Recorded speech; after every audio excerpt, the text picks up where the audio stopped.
Are live on YouTube after maybe the worst loss in Jim Boeheim history, in the Jim Boeheim era. Lots to get into on the podcast today. 64-53, Pittsburgh over Syracuse. We thank you to anyone that is listening live late night on this Tuesday. We're going to talk about, is this it for Jim Boeheim? We're going to recap Joe Girard's clunker, why Benny Williams wasn't out there suspiciously for minutes. We're going to dive into it all on the Locked On Syracuse podcast.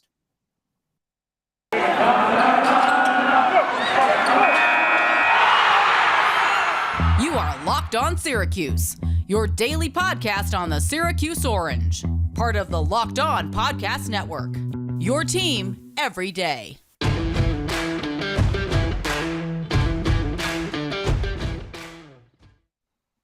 Welcome on in. Thank you guys for making Locked On Syracuse your first listen. We are here with you every single weekday, only place for daily SU pods, and I'm sure we will be talking a lot about the state of the program right now. Lots to talk about, at least. That's the one upside to where Syracuse is at. Drop your questions in the chat if you have them, because we are live on YouTube, trying that out tonight after this terrible, terrible loss. So Syracuse 9-11 on the season, 3-6 in a god-awful ACC, no matter what Jim Boeheim says. They just lost to the lowest-ranked power conference team on KenPom. Pittsburgh was, I think, 195 or something going into tonight. They've now lost 3 of 4 to that Pittsburgh team going back to last season. I think it is the worst loss in the Jim Boeheim era. Do you agree with that? Yeah, especially when you look at what it signifies, right? Like, last year, the losses were bad. And there's obviously been bad losses throughout Jim Boeheim's career, right? Every coach has bad losses, but this one is signifying of what the program is and where it's trending. Listen, we've talked about it. The program's been trending down the last 8 years, just from a regular season standpoint. I know you've got your Final Fours, your Sweet 16s, all that, but the program's trending down. This year's been the submarine. Like, it has nosedived for the worst this year. I don't think you or I expected it to get this bad, where we are literally calling for Jim Boeheim's job. But that's where we're at right now. Like, that's where you have to be at this point. Right. We're not usually those people. You know, there's been plenty of fire Boeheim conversations, but now it is at a national level. Like, the Field of 68 that we touched on is talking about it. Doug Gottlieb's making comments. When Doug Gottlieb is making comments and making sense, that's when you know, like, what's going on? He goes out and says something and no one bats an eye and is like, you know what? Sound argument. Like, kind of agree with that. When Orange Nation agrees with Doug Gottlieb, that's when you know it's over. It's done. It's time to go. And tonight was like the perfect storm because, as I laid out, Pittsburgh's terrible. You lose that game, but also it felt like Buddy and Jimmy were the only ones shooting in the first half. It's kind of the daddy ball thing that everyone's talking about. Girard, who, you know, Jim Boeheim has stuck up for several times in several press conferences and has been behind Joe Girard for all 3 years he's been here, has maybe his worst game he's had in a Syracuse uniform. When you consider no Symir Torrance, they really needed him. He goes 1 for 9 from the floor. He has 6 turnovers. Was basically a complete zero in the game. And it's not against zero. Pittsburgh. He was negative. Like, we got a funny can go tweet negative, from Zach, who he's usually the guy that's... Our guy. Yeah, Sienna Joe guy. Sienna Zach. He's Sienna Zach. That's who Sienna he is. Zach, maybe now. Shout out to him because he even went as low as Onondaga Community College tonight. I mean, Sienna, I don't know if they would have taken him on a night like tonight. And I'm not usually the Joe hater, but this is where when Joe does stuff like this, and you remember that Kadari Richmond was not allowed to come, or he asked if he could start next year, basically, and Jim Boeheim said no. And then even in the last coach's show, Jim Boeheim was talking about the guard situation and why they don't have 4 guards and how they'd like to have 4 guards. And this was coincidentally before Symir Torrance gets hurt. And now it becomes a real thing tonight where they only had 2 healthy guards. But he said something like, we really didn't get anyone in the transfer portal because everyone in the transfer portal wanted to come here and start, and that wasn't going to happen. We have a guy that we joke about should be on Sienna sometimes, and we're not allowing other people to have a conversation about, you know, like, it's not like Joe Girard should be, oh, no matter what, he's starting. And this is where it's really backfiring because Jim Boeheim is stuck up for him, and he looks terrible tonight when they really needed him. Right. And listen, we've talked about this all year long. Joe Girard either plays A+ ball or D+ ball, or worse. Today was F- ball, or if you want to give a grade worse than that, because that's what it was. And shout out to our guy Zach, who's in the YouTube channel right now in the chat. We appreciate everyone who's there. If you've got any questions, drop them in the chat for us right now. But like, I don't get it. And then you see Kadari go out and have Gabriel some of the says, I performance went that to he's. OCC. Sorry. Listen, Sorry to nothing wrong with going to OCC. OCC. Nothing wrong with going to OCC Yeah. by any stretch. But how many NBA players have gone to OCC? How many great NBA or even college basketball talents have gone to OCC? That's what we're getting at right there. But I don't get it. At this point, it's become so apparent. It has become so apparent that this thing has just, the wheels have flipped over. The train is off the tracks at this point. You're losing to Pitt. You have not seen an ounce of effort the last two games. I mean, today was heartless, absolutely heartless. And that's what was gutting, is like, I saw two teams today that could not have given less of a you-know-what about what was going on the floor today. Like, Pitt was not interested in this game either, okay? Like, let's not get it twisted. They had zero heart on their side of the ball as well. But this should never be the case with Syracuse. It should never be the case that this program, who some people get really pent up and upset when you say they aren't a blue blood, went out there and showed the lack of heart that they did tonight. It was embarrassing. Yeah, and again, I don't know if I'm all in on the lack of effort train like as much as you. I think, again, it was lack of physicality, lack of toughness that really bothered me, because Pitt is somewhat of a physical team. But, I mean, if you have a shred of physicality and you're going up against Syracuse. Listen, they're a physical team, but they weren't pressing you today. They weren't getting up in your jersey on defense today. That's not what I saw. They did enough. I mean, it doesn't take a whole lot to expose Syracuse in that regard. And that's why it's funny that offense is our calling card this year. And it's the best shooting team Jim Boeheim has ever had. But they've scored 53 points now. And I think they did that same amount of points against Villanova as well. Like, when a team is physical against them, this offense self-destructs. In the second half, Buddy Boeheim was pretty much Joe Girard on a Siena Falls high school team, right? Or Glens Falls. Sorry. Yeah, I got Siena in my head for Joe. Everything's on the brain right now. But like, Buddy was the only one that was trying to do anything on offense in the second half, because the rest of the team just can't get by anyone. And even Jesse struggles a little bit with physicality. And Jim Boeheim, of course, is going after Jesse again post-game, which bothered me. But we can get to that later. It's the physicality. If you have any of it, then this team just can't compete. And that's been a theme all throughout the season. Yeah, you look at the second half in this game. 28% shooting from the field and 7% from three on decently high volume. I mean, 1 for 14 in that second half from three. It's laughable at this point. And I don't know what the path to getting better is. I've heard a number of people say, you know what, it doesn't seem like that leader's on that bench. And listen, I'm not going to say that the leader, you can tell who the next Syracuse coach is based on what they're doing in these games. You can't decipher that right now. Anything that you're deciphering about an assistant coach becoming a head coach is probably done behind the scenes at this point. But it's gotten to the point where you need a quick reboot. And I think there are ways to do quick reboots. I mean, we've seen it. A coach comes in to a program and has it ready to go and pulling in 5 stars in a couple of months, it feels like. And I know that his old school is looking for a new head coach soon.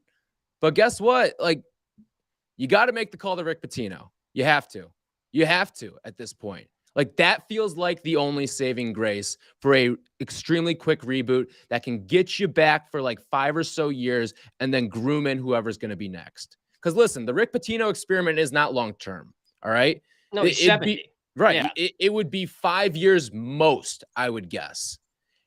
But that could be enough to build up your credibility. And then Rick hands it off to the next person in line to take over the program. Like, you need a refresh, you need a reboot, you need a restart, and you need it badly. Yeah, because that's the thing that really scares me is if you go in family, it could get worse here. And we'll take a break and come back and kind of address the elephant in the room, which is this it for Jim Boeheim? Should they go outside the family? That type of discussion. But want to tell you guys about an incredible app everyone who buys gas needs to know about. It is called Get Upside. My listeners are earning cash back for every gallon of gas every time they fill up. Just download the free Get Upside app in the App Store or Google Play right now. Use promo code SCORE for 25 cents per gallon or more on your first fill up. Cash back. Don't pay full price at the pump anymore. Get cash back using Get Upside. Just download the app for free. Use promo code SCORE for 25 cents per gallon or more on your first tank. Some people who drive a lot are making as much as $200 to $300 a year in cash back, and there's no catch. The cash back gets added right to your account. You can cash out anytime to your bank account, PayPal, or an e-gift card for Amazon and other brands. Just download the free Get Upside app and use promo code SCORE to get 25 cents per gallon or more cash back on your first tank. That's code SCORE. Also, got to tell you guys about Built Bar because it is the new year, and that means New Year's resolutions. And if yours is about getting fit or eating healthier, make sure Built Bar is a part of that plan because it's the protein bar that tastes even better than a candy bar. You want to eat healthy, but it just gets so boring. And by week 3, you're thinking, hey, this is not worth it. This is not for me. I need chocolate. Where's the chocolate? Well, Built Bars are covered in 100% chocolate, and they've got 130 calories, 4 grams of sugar, 4 net carbs, and 17 grams of protein. Compare that to a candy bar, which usually has around 240 calories, 30 grams of sugar, and dozens of net carbs. There's so many flavors to choose from as well, whether it's the coconut almond, our personal favorite on the show, the peanut butter brownie, raspberry, cookies and cream, salted caramel mint brownie, and so many more.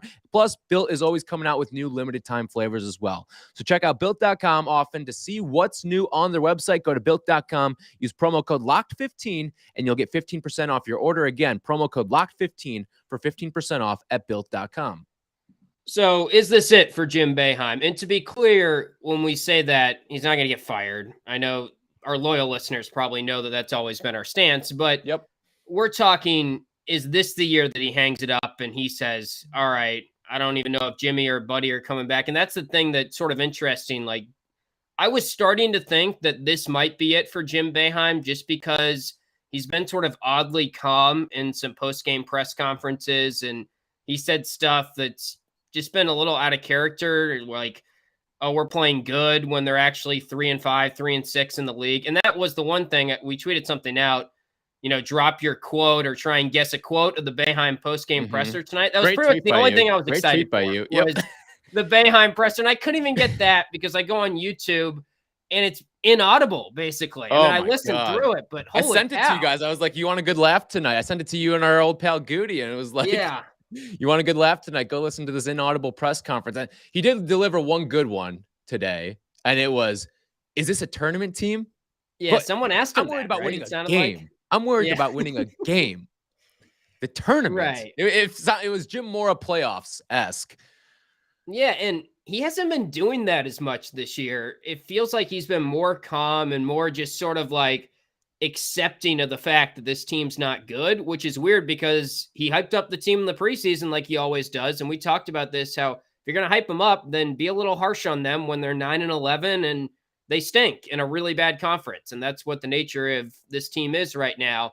But feel free to, in the comments, in the chat, drop who you would like to be the next head coach at Syracuse. Tyler and I think, are in lockstep that Rick Pitino will be number 1, but also just outside the family, maybe it's not it for Jim Boeheim this year, but maybe this decline and the need to really rescue the program more than maybe we would have thought is going to make John Wildtack potentially maybe a little more inclined to go outside the family, although I'm still not really counting on that too much. We got a really interesting tweet, and I got to find it. I want to give credit where credit's due here, but remember, John Desko was a legend. That didn't feel like a pure walk away from John Desko. That felt like a hint, hint, nudge, nudge. Time to go. Do we think it's going to get to that point? Now, it's a little bit different with Desko and Boeheim because Desko didn't build up the university, all right? Jim Boeheim built the university, essentially, and what it is from an athletic standpoint. It's a little tougher to do that with a guy like Jim Boeheim than John Desko, a guy who's just got rings. Jim Boeheim's got the national championship ring and also has a lot of a ton of power in just the city itself. Like if Jim Boeheim were to run for mayor, he'd win in a landslide. So it's I don't know about right now, but maybe not right now, but give it 3 years and he would. But like, it's one of those things where it's really tough to kind of get that push out the door. And if you're John Wildhack, it's not like you're some tenured guy either. Like, if we're talking about an AD who's been there for 15, 20 years, maybe they feel like they've got a little bit more power to kind of drop that suggestion. But John Wildhack's only been here, 6, 7 years? Like, it doesn't feel like he's got that type of power where he can kind of tell Jim Boeheim, listen, like, hit, nudge, nudge. Let's get out. It's time to move on. No, it's still going to be Boeheim's decision. But what I wonder is, all right, he realizes after just a grueling year, like almost the way that Roy Williams, when he went out, he was just like, I just was tough. Like, transfer portal is coming in and I'm not at the top of my game. And I'm starting to realize that it doesn't feel like Jim Boeheim will ever get to that point. Like, Roy got up there and he said something like, I'm just not very good at my job anymore. We both know Jim Boeheim. Fire me. Yeah. Yeah. He's not going to get to that point. He doesn't have nearly the same sort of like humility as Roy Williams, which very rarely just people actually have that, because Roy Williams is pretty sort of weird to be saying that. Roy Williams is the most self-aware coach of our generation. Like, the most self-aware coach of our generation. And Jim Boeheim is stubborn. He might not say he is, but like, he still thinks he's doing the right things and he still thinks he's leading the team. He probably just thinks this team wasn't equipped from the start, but then why didn't you say that at the beginning of the year? Why were you hyping up the team? The other thing that's going to be fascinating is, John Desko left and he had a press conference and it was sort of a big deal, but I remember watching it thinking, man, I didn't really expect John Desko's press conference to be like this when he left, because it was pretty clear that he was heading out on one of the worst years of his career. And maybe that'll be Boeheim too. I just wonder, what's that press conference going to be like if he does leave when it's after this season, maybe, and it's the worst year and it's his first losing season in 45, 46 years. Right. Well, the other thing I'm wondering too, in terms of he said he wanted to set a succession plan per se, right? Yeah, he has said that. Like, what do you do now if you are leaving? That's why it's tough. Like, again, it's Jim Boeheim. He can do whatever the hell he wants. All right. I think people would forgive him for not setting up a succession plan if it meant that things were moving forward and you were getting something going here. But I mean, it's gotten to the point. And here's the thing is, like, there are some likable players on this team. Like, Buddy Boeheim's a super likable player. There's a lot of, like, we always talked about this early in the season, right? Like, it seemed like a group that really liked each other, like a bunch of really good kids on this team. I mean, look at the consummate character that Benny's been this entire season, despite the fact that it feels like he's catching the shaft pretty much every single game with his playing time, right? Like, this should be a group that is fun to root for, good to root for, because they're all great kids. But at the end of the day, you're not planning the local block party. You're running a basketball program. It doesn't matter how nice the kids are. Like, this is what we're doing. We're playing basketball. All right. We're not inviting people to the birthday parties here. I just laughed because DeBundo said Jim Boeheim is Logan Roy, which I got a kick out of. Also, JS said good kids, not so good athletes. I think that's pretty fair as well. Totally agree. I appreciate the comments. Keep them coming. What I saw today too? I was watching Eric Devendorf and Stephen Fonte's post-game show. Mm-hmm. Devo looked defeated. Yeah, he's been getting there, like, I feel like. How can you not? He's not someone that's going to bash the program, because, like, he owes a lot to that program, right? He's a legend in Syracuse. Will never have to buy another beer in the city if he never wants to again. But to see that look on that face, I think if you were an Orange fan watching that, you probably felt that same pain. It was crushing to see him look the way that he did in that post-game show with Steve. Yeah. Because, like, during the breaks, I don't, for those who don't know how it works on their Twitch feed, it's like it goes to break and their mics are on and they're just kind of small talking back and forth. And he's broken, it feels like. And this is Eric Devendorf. Like, this is one of the mentally toughest dudes of all time in this program's history. And but he sees that none of those players have that edge. Right. I mean, the writing's on the wall there. Yeah. And that's what kills him too. That's what kills him, is like, he coaches those dudes. He does one-on-one sessions with them. And they don't have that little gear in them. And like, I think Joe tonight, he misses a couple shots, he makes some turnovers, and he sort of like went into a shell. Like, he loses all his confidence. Devo and some of the older Syracuse players just didn't really do that. But on the note of Boeheim, you brought up the succession plan. I will say, based on everything that's happened to this point, I would guess that Jim Boeheim's back next year just because he hinted that Jimmy might be coming back. I feel like if Jimmy's coming back, he's definitely back, because if Jimmy's coming back and it's not Jim Boeheim on the sideline, then he might Jimmy not ain't coming back. Yeah. Well, Jimmy ain't coming back. Jimmy may not have a scholarship. Right, exactly. So unless it's a family hire, yeah. I think this could go one of two ways. He could just say, I'm done, because there has been some times this year where I've watched his press conferences and I feel like, man, this guy looks defeated. This guy looks like he's ready to go more than he has in years past. But I also feel like it could go the other way where Buddy, who's having no fun out there, you'd have to imagine, and doesn't want to go out like this and doesn't want his dad to go out like this, would say, you know what, me and Jimmy come back, and say what you want. I mean, Buddy coming back would be a plus for next year because Buddy is the leading scorer. He's top 5 in the ACC in scoring. He probably shoots too much and he probably gets too much of a leash and all that. And tonight it was on full display. I felt like he was taking a lot of tough shots. But again, it's also because no one else out there is doing anything. And Cole Swider's missing everything, and there's just not a whole lot of options outside of him. Right. It's just gotten to the point of it's a boiling point. And that's why this game signifies so much for the down spiraling of this program right now.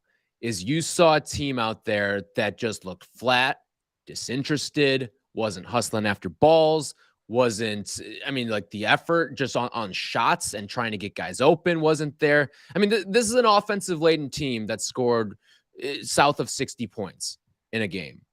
Like that against a really bad team scored south of 60 points. If that doesn't tell you everything you need to know about the effort, like this was not a shots weren't falling night. This was a we didn't care night. This team is checked out. And I can't ever say I don't think they've checked out, though. Again, I'm not totally on the effort. How can you say that they haven't checked out? Like, what? They're just bad. They've been bad all year. But it's like guys that you like. You have this team has bad guys, but this team has a lot of try hard guys. Like, there's a lot of effort that's been shown. Like earlier in the season, I saw a lot of effort from a lot of these guys. I don't see that same hustle after a loose ball, that get up and down the floor sort of mentality. Like, it's not there. The effort's not there. Are they bad? Yes. They're also bad and not showing effort. That's where it's at right now.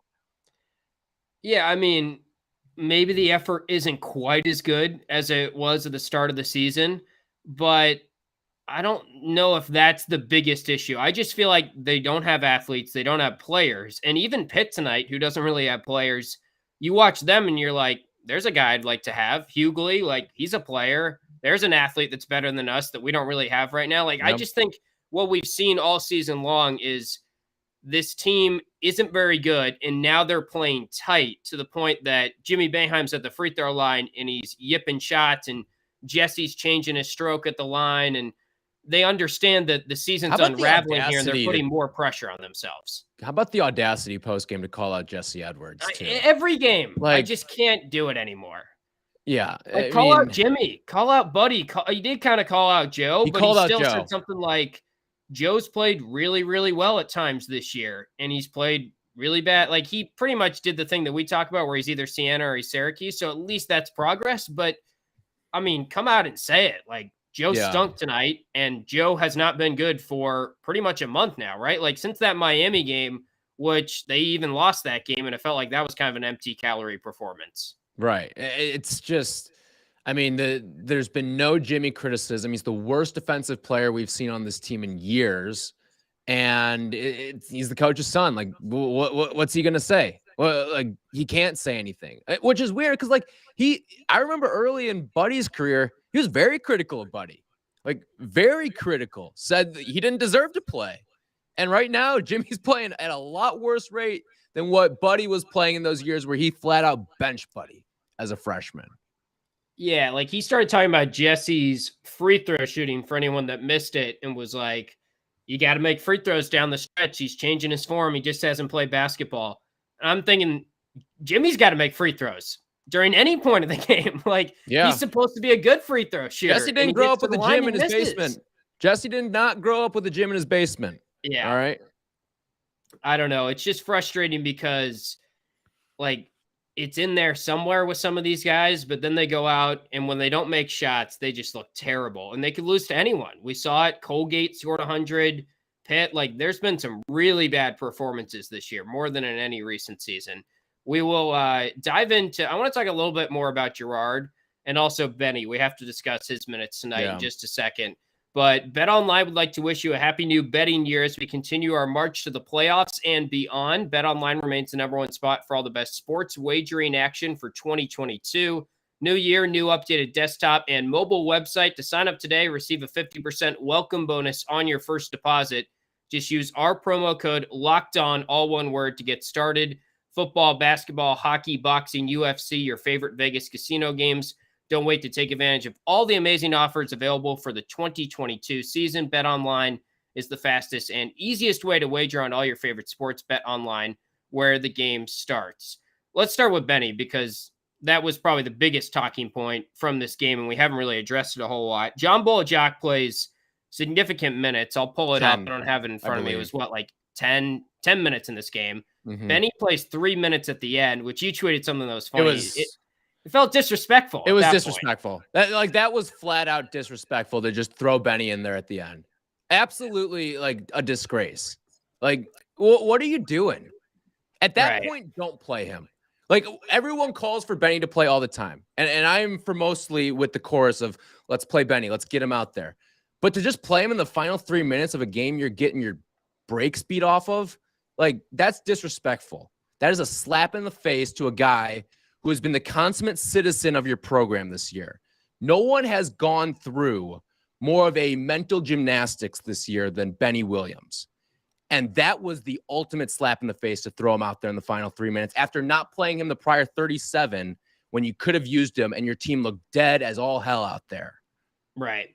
And this is where there's a disconnect on sort of adapting your coaching style to the transfer portal, because now where we're at in the season, you enter this game, you're 9-10, you're playing a lousy team. Let's be honest, the season is completely lost. Yep. All you're playing for is just like a little bit momentum. Maybe you get into the NIT. I don't even care about that. So the season's lost. We just need Benny to come back and we need Benny to grow. And we desperately need him next year because as good as this recruiting class is in some people's opinion, the ratings are dropping on some of the guys, which is kind of crap partially, but also it's like, I don't think any of those guys are going to come in and be starter level good right away. I could be wrong, but it feels like it's more of a long-term, this class is going to be good in 3-4 years, and that's where we really reap the rewards of this next class. So there's going to be guys that need to score on next year's team. Benny is on a short list right now of guys that desperately need to come back, and you're not playing him. Like, why? I don't care if he stinks because, honestly, I agree. Like, he hasn't been good in games, and I'm not that confident, even if he does play him, that he's going to get out there and do some great stuff. But I'll put it this way. If Benny plays 15 minutes and like hits a jumper and makes some progress and we lose, I feel a lot better about this game than how it transpired tonight. I'd even say the rest of the way, I'd take like 1 or 2 wins less if that means Benny is playing more and we walk out of this season and we say, you know what? Benny turned a corner at the end of the year. I'm confident in him next year because that's really all that matters to me the rest of the season. No, you know what? Here's where it has to be. It'll never get here. It will never get here. But Benny Williams needs to start every single game the rest of the way and play 30 minutes. Like, that's what it needs. It's just never going to happen. It won't happen. Listen, I say this fully well knowing it will never happen, but he should be starting every single game the rest of the way. I think of this very similarly as to a rookie quarterback in football. That's where you're at with Benny Williams right now. He has the most talent, the highest rated of any guy on your roster right now. Okay. What you need to do is groom him so he is ready for next year to be a star for this team. He's not going to gain any confidence sitting his ass on the bench the rest of the season. Go out there. If he makes mistakes this year, who cares? Who cares? The season's over. All right. At this point, you need to get him game reps. So if he does make mistakes, let him make mistakes this year and not next year when things hopefully the stakes will be a little bit higher and you're actually playing for something. Wouldn't you much rather have a confident and polished Benny Williams running alongside potentially a Buddy Boeheim next year and whoever else is going to be a part of this program? Because that's what's going to make this team good. That's where we're going to actually see this thing work, is if that happens. Benny Williams has to be an integral part of this team if they want to have any success over the next couple of years.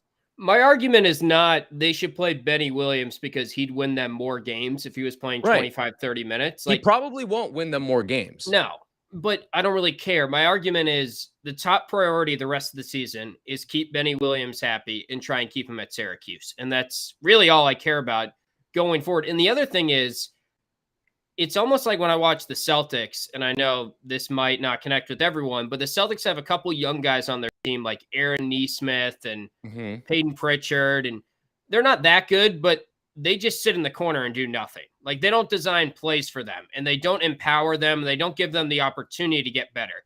That's what's happening with Benny too. When he's out there, he's relegated to a spot-up shooter that can't shoot at all. And when he's in practice, he's probably doing the same stuff, and Jimmy's running all the plays, and he's the one that's playmaking and scoring, and that's all good and well for this year. Maybe it's the correct thing to do, but Benny is a playmaker. Like, everything we heard about him from high school is this guy has point forward tendencies. He's got a great passing ability. We've seen the passing ability in the short amount of time that he's played, and all he's out there doing is being relegated to like a Kyle Korver role or something. Like, he's just sitting in the corner, and when he gets the ball, he doesn't really know what to do with it because he probably feels like he doesn't have the freedom to do anything with it, and it's not his role in practice. He gets pushed out of the way. Like, you look at it, I feel like every time Benny's out there on the floor, you see Buddy drive right at the spot where Benny's standing, and Benny's just kind of has to float out of the way and back his way out to the three-point line. It puts Benny, it puts Buddy, it puts everyone in a bad situation right there. And listen, you can say like something that's in the chat right now from our guy, Anthony DeBundo. You can catch him on DeBundo's Digits every week. He says, what if Benny just isn't any good and the recruiting rankings were wrong, like Jim always says they are? Fine. Then figure it out. Like, let's prove that Benny is bad out there. I'd rather see it fail. We kind of have this season a little bit. Like, well, I wouldn't say it's very possible that's the case, but there's still no reason to just play him 3 minutes tonight or not really play him in the game. How are you going to find out if someone's bad if they play 3 minutes? You're not going to find out. And I get Jim Boeheim's his retort to me would always be, well, you're not at practice. Well, guess what? I watch the games. You know who's better in games? Benny Williams is better in games than John Boeheim. All right. John Boeheim has not contributed a meaningful minute of basketball to this program over the 3 years that he's been here. All right. Like, John Wooden would have a field day with that kid, because he is the epitome of do not confuse activity for accomplishment. He moves out there with zero purpose. That's what I see out of John Bull, all right? Fabulous kid, probably the funniest kid on this team, but on the court has not done anything. I've seen more out of Benny Williams than John Boeheim. I'm not that upset with what John Boeheim has done out there. And honestly, play John Bull too. Like, go 9 or 10 deep the rest of the way if you want to, which will never happen. But John Boeheim got more minutes in this game. He was a guy who actively tried to transfer out of your program, received minimal to no interest. He should never get more than Benny. You're playing him over a guy who was highly rated and one of your prized recruits of the last decade. That's a joke. Yeah, it's frustrating, man, because he's the silver lining that's sitting there on the season. Like, let's get him up to speed. Let's get some confidence on the guy that he desperately needs, because I don't really want to do this game this early, but like, look ahead to next year. It's not looking good. It's not looking good. Because if you think if you think the freshmen and the newcomers this year aren't ready and last year weren't ready, like, next year they sure as hell aren't going to be ready. Yeah, I mean, they might be a little bit better. Again, it's tough to say because recruiting rankings aren't perfect, and we'll see when they actually get on the court. But relying on them to be huge pieces next year is probably not a good tactic. They're probably a little bit more designed for the 2-3 zone as is, which is a good thing. But, you know, I saw a chat from our guy Jordan Capozzi earlier talking about which recruits will stay committed. And another topic is just who's going to come back in the offseason. If you're Frank Anselem, I don't know why you would ever consider coming back, knowing that Jesse Edwards is better than you, is getting more minutes than you right now, and Frank is just not seeing any significant time. And that one you can live with a little more, right? Like, you can live with that because, like, Jesse's played out of his mind. So you can live with that a little bit because that's just the new era hurting you, as opposed to Frank Yeah, but being again, I think disgruntled. you still could have played Frank more, right? And it's almost like Frank is Jesse last year, where Jesse wasn't ready last year and he only played the backup center minutes that Marek was not out there.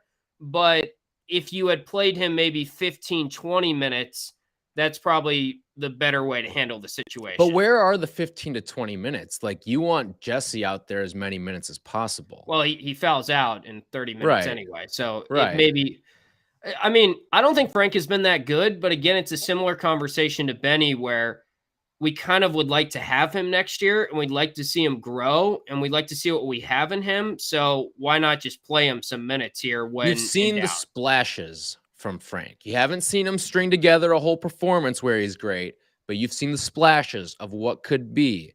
You've seen the splashes of Benny of what could be, but they've never put together a full game. And they've never been given an opportunity to put together a full game either. Yeah. Last thing from me, and we are kind of going long here, but it's live on YouTube and it's an important night for the state of the program. So we're going to keep going. Joe Girard, total clunker tonight. And we talked about this a little bit earlier in the week on the podcast, how you almost brought up something like, is he better than, or how much better is he from junior year to freshman year? And it got me thinking, he might even be worse than he was as a freshman. Like, I'm just disappointed in there's been no growth there. And you think back to his freshman year, the fan base didn't hate him his freshman year. Fan base loved him. Yeah, I mean, most of them were excited about him. I was, at least. And we went into his sophomore year, and there was a lot of reason to believe he could take a sophomore leap that most guys take, like not Johnny Davis level, but there's always some candidates every year in college basketball. And that's the big year where you see progression. And then that was the year where COVID happened and he was definitely impacted by COVID a lot. So now you think, all right, maybe this is the year that he makes that leap 1 year later. And he started out the year playing pretty well, and he definitely was shooting the three very well. But as a point guard, he's worse than he was, like in terms of passing, turnovers, making the right reads, not getting his pocket picked. All that stuff's worse than he was as a freshman, which is hard to believe. Well, here's the difference from what I've seen. And part of the reason why he was beloved his freshman year, and it's what we kind of talked about a little bit earlier, he had that killer instinct in him. Like, remember that game against Notre Dame? Those games against Notre Dame where him and Prentice Hub were just jawing at each other, getting after it, getting feisty. And like, we talked about this a couple of days ago too. Whenever Elijah Hughes would go down with an injury, what happened? We always thought like, okay, Buddy should be the guy that steps up and is that alpha. But it was always Joe that stepped up. Even if it was an irrational confidence, he had that confidence in him.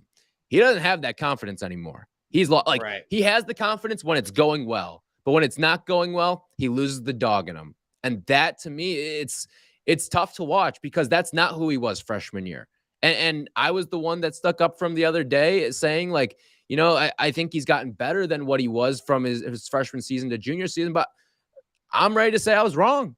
I was wrong because I don't see the dog. If he had the dog in him still, I'd be fine with it. But I've seen him lose that competitive edge in him right now. And it's a sad, sad thing when you see that happen to a guy who was as beloved as he was his freshman year. Jim Boeheim said something post-game where he was like, I thought Symir being out would help him, right? And that makes sense because it's not like he's going to get replaced if he makes a couple of mistakes. It's all his. He's playing what it reminds me of? Minutes. When the parents go on vacation, like if the parents go out to dinner and leave you home alone for a couple hours, like you're going to behave a little bit more because they're going to be back in 2-3 hours, right? But when they go on vacation, you break that vase. You knock that over. Like you've got a couple days before they come back. So you know that you've got some time to clean your stuff up, right? That's what Joe Girard was. He knew in this game, since there was no Symir, since Symir was never going to come back in this game, there's like Patty Casey was never playing in this game. All right. Like to a man, we know he was never playing in this game. See, like he knew there was nothing breathing down his neck. And that's why he played the way he did, as careless as he did. The 1 for 9, the 6 turnovers in this game. He knew there was no competition coming in to spell him at any point. Yeah.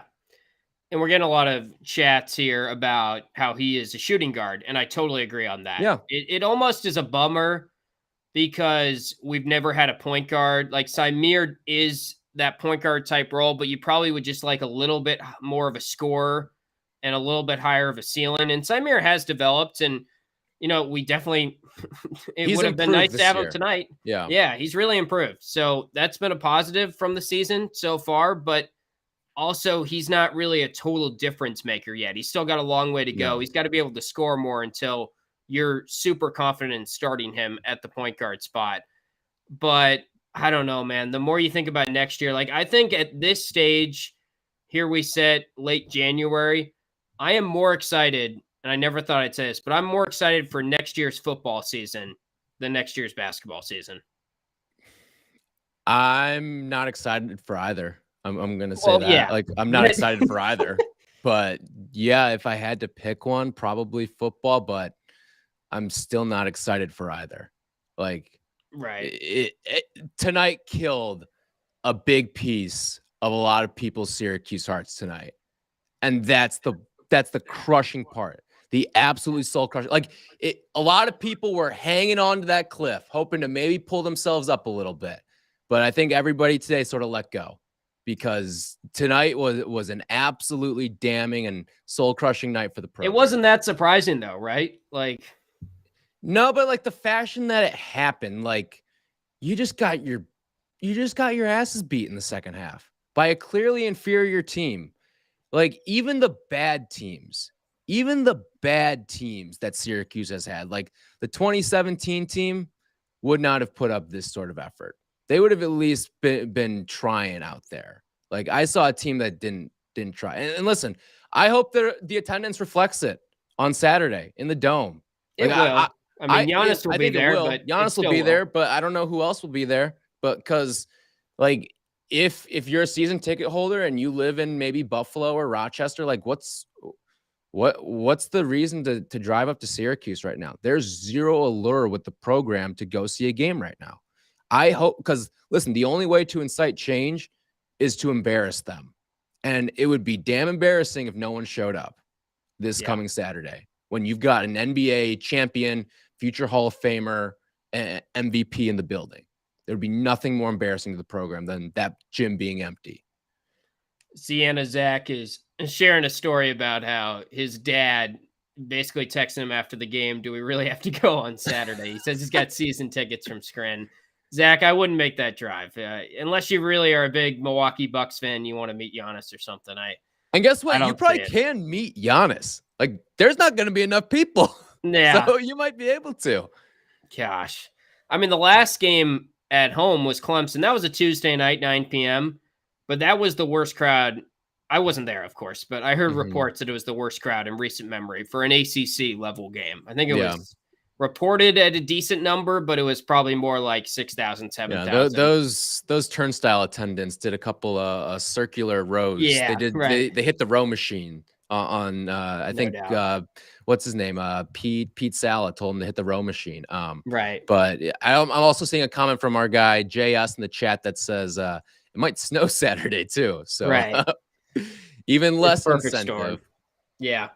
All right, well, we will end it there. Thanks for hopping in the chat with us, guys. It's a late one here, but, man, a lot to talk about the rest of the week. We're going to have Jeff Goodman on our next podcast, which is exciting because he doesn't hold back, I'm sure. He doesn't hold back. No, and we love him for that. We had him on over the summer. He was great, so we'll have a great chat with him coming up on the next podcast. You can subscribe to the YouTube page if you haven't already. We post all our episodes on the YouTube page as well. We're here with you guys every single weekday, so subscribe wherever you get your podcast. Check us out on YouTube. Follow the show on Twitter at @LO_Syracuse. Thanks for chatting with us tonight, and we'll talk to you guys with Jeff Goodman